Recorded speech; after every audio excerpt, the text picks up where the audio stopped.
What's up, guys? Welcome to Daily Dose of Reddit. This is your host, Zach, and today's subreddit is r/ChoosingBeggars. As Tenacious D says at 3 minutes 22 seconds in the song Tribute, that word added on to the beginning of. Here we have first story called Man at Target asked for a few bucks, then demanded I take him up front and pay for his entire cart.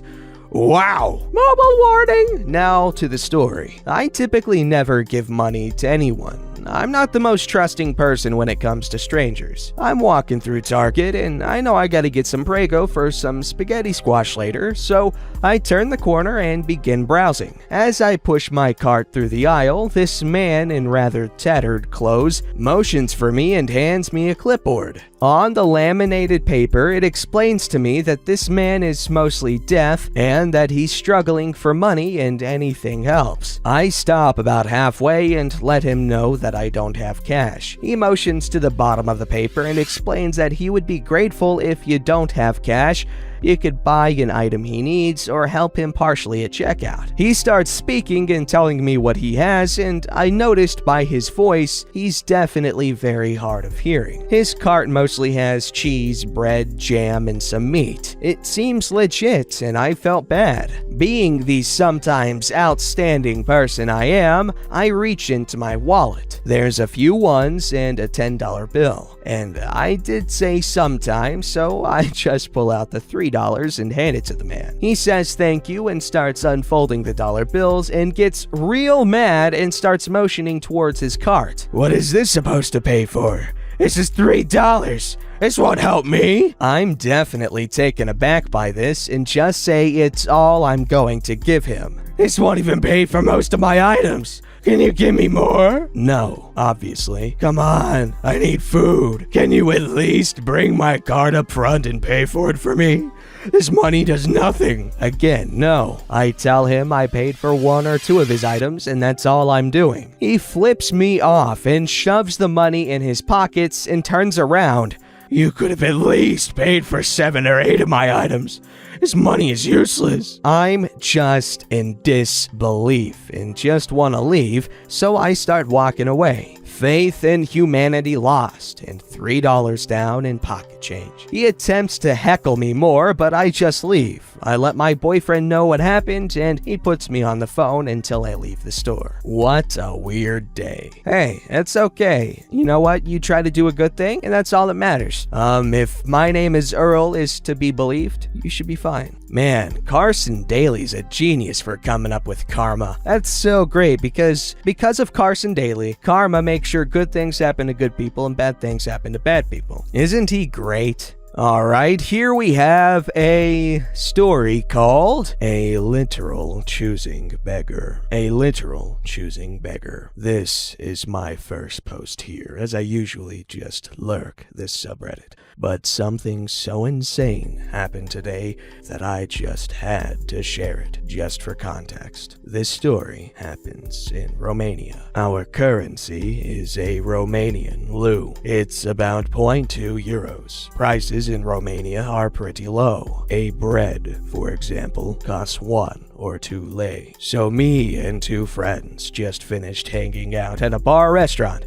We're in college, so we're really strapped for cash. After paying for the drinks, we had a combined 40 lei. My friends both had 10 and I had 20. Since we all lived pretty far away and it was late, we decided to share an Uber, which would cost about 30. Awesome! We decided we'd all pitch in 10 lei, ordered an Uber, and started waiting for it. This is when Choosing Beggar approaches us. It's a woman, about 45 to 50 years old, wearing dirty clothes and had a sign that loosely translated to, "Please help me, my son is sick and I have to pay for medical bills." She asks us if we have some money to spare.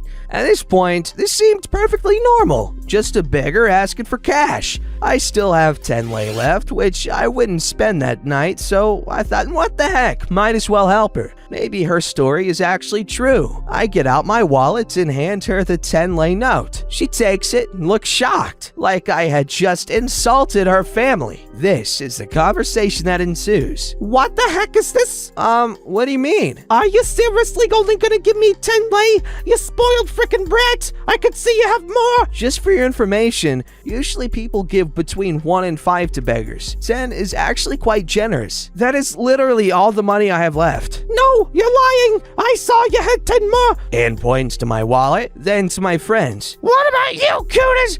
Are you really not gonna help at all? My son is dying! Listen, lady, we don't have any money left. My name already gave you all he had left. He was kind, and you're being an entitled piece of crap. You're lucky I don't take that note and shove it so far up your ass you crap money all week. Leave us the frick alone. Admittedly, that was kind of rude, but under the circumstances, I think it wasn't at all out of place. This is where things get spicy. Choosing Beggar punches my friend hard. He has braces, and his whole upper lip and half of his lower lip were pierced by them from the punch. He was bleeding bad. After this, she has the absolute nerve to scream that she will call the police. What is the reason, you may ask? That we're freaking mean to her. Yeah, I know. Not only that, this happened in one of the most crowded places in Bucharest, Old Town. The street was literally packed with people who saw the entire encounter. A witness did call the police, but not for the reason Choosing Beggar thought. When the cops came, she tried to spin the story to make it look like we were the villains. But obviously, a ton of people who were present backed us up. A policeman who was a literal god made her give me back my 10 lei and then arrested her for assault and disturbing the peace. Yes, ladies and gentlemen, he made her give me back the money. It's not like I was dying to have it back after the whole incident, but the look on that twat's face made my day. That's pretty much all. My friend had to get some stitches, but is now fine. He obviously decided to press charges, but the Choosing Beggar is facing 2 months in jail. By the way, hope this gets on r/'s channel. He's the best. r/the best. Well, someone obviously has not gone on YouTube very much because they obviously haven't seen Marky. That guy's the best. He's so dreamy. Anyway, really good story, man. Really nice of you to give your last little bit of money to someone who you thought was in need. But obviously, she wasn't very grateful. So yeah, Choosing Beggar. A literal choosing beggar. They did not lie with the title. This story's called Buy My Used Laptop for Twice What I Paid for It. Had a friend, Louie, who is going through a tough time. The extra circumstances of which are less tragic than you'd at first conclude, but that's beyond the point of this post. One day, Louis texts me asking if I'd like to buy his laptop as he has no use for it anymore. Now, 2 previous years, I'd taken him to Walmart to buy a laptop and found a really decent Asus listed at $220 with a $60 off sticker clearance tag, so I recommended he buy it and he did. Bearing this in mind, I said sure. He says, great. I'm thinking like 3 or 4, so come by with cash and we'll talk about it. Taken aback. I hope you don't mean $300 or $400. That laptop was $220 before the discount. It's also 2 years older now and in the apartment of someone who smokes. It wouldn't be worth $50, but I know you're in a tight spot, so I'd offer you $100 for it, as I only want the video card to cannibalize and put in my old laptop. Guess who isn't friends with Louis anymore? Edit! Clarification. He wasn't open to negotiation. I recommended if he really wanted the most money for it, he could try and return it to Walmart, but since he didn't have the receipts, it would be a toss-up as to whether or not they'd even take it back for full price. No, they wouldn't. Why would they do that? That is a horrible business decision on their part, honestly. Why would they do that? Alright, this story's called I Can Finally Cross This Off My Bucket List. So, my husband has friends, 1 and 2. They're not important in this story though. 1 is married to my friend, and 2 is married to Joanne. Now, I understand trying to enter into a set dynamic and insert yourself into a clique as the new kid is hard. I worked very hard to be as welcoming as possible, but something about Joanne rubbed us wrong. Was it the fact that she was not working or going to school and had asked or demanded to buy her a car, find a bigger house for them to live in, pay for fertility treatments, and pay for a wedding all in the first 6 months of them dating? Yes. But also, she wore a white dress to both my wedding, rude, and tries to sell us it works all the frickin' time. But the piece de resistance was this interaction. Keep in mind, this is the first time Joanne has called me outside of asking if I want to join her downline. Hey, y'all have a guest room, right? Well, it's more like a big closet for my cosplay stuff that also has a pull-out couch in it. Why? Her husband and I are coming to Tennessee for a 2-week vacation and to go to my family reunion, but there aren't any hotels in our budget, so I figured we could stay with y'all. Oh, well, unfortunately, I'm gonna have to say no. Like I said, it's more a closet than anything, but also since the social distance order is still in place, I can't condone a large group of people getting together like that. I'm sorry, but maybe it's best you stay in South Carolina? What, is that close to Tennessee? Okay, I just checked a map, and no, it's kind of close. There's like a little sliver of North Carolina that protects South Carolina from you Tennessee folk. So like North Carolina's like South Carolina's protective big brother. Oh, I like that dynamic. Anyway, sorry. No, it's fine. No one in my family has Modelo. Also, you can just move your costumes to your own room, right? You'll have to buy a real bed, though, since we are trying for a baby. Haha. Or you can take the guest room and Em and I will stay in yours. No. One, even if no one has obvious symptoms, they may still be carrying the virus.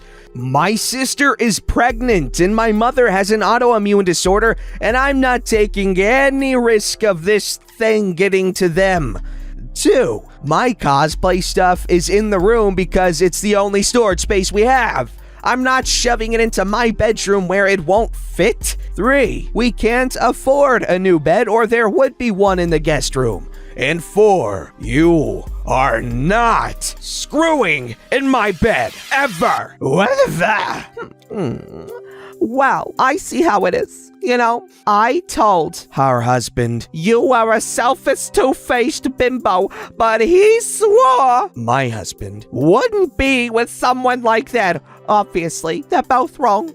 I'm going to tell her husband about this, and when he tells my husband, you'll be in for a rude awakening. I hope he takes you to hand and shows you what a bimbo you've been and teaches you how to act properly. Me, who has been taken to hand by 2 partners and is still dealing with PTSD from it, which she knows. Did you really just freaking imply you hope my husband hits me because I won't let you stay at our house and put us and our family at potential risk? I'm just saying that a real lady wouldn't act so stuck up and that someone needs to teach you a lesson. Holy fornication under consent to the king?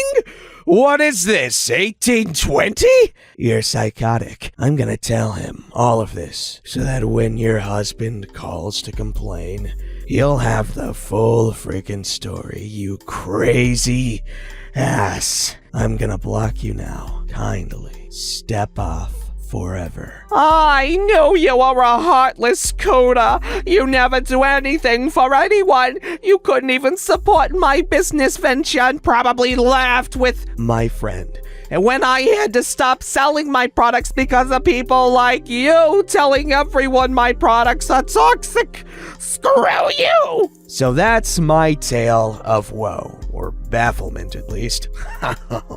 My husband had to hold me down because I was shaking so bad from the anger. But it's been like a week, and honestly, I'm just amazed. This bimbo really, Teal dear, told me that she would be staying in my home so she could ignore quarantine and meet up with a bunch of people, demand I adjust my life to suit hers, tell me she was gonna screw in my bed, and then wish my husband abused me? On the bright side, friend, and I did laugh about her failed multi-level marketing pyramid scheme and the fight she and her husband got into when mine called saying Joanne triggered my PTSD. I'm petty and she can get screwed. I agree. Joanne can go and get scredoozled, as OP said. Don't forget to like, subscribe, and hit that bell to never miss an episode.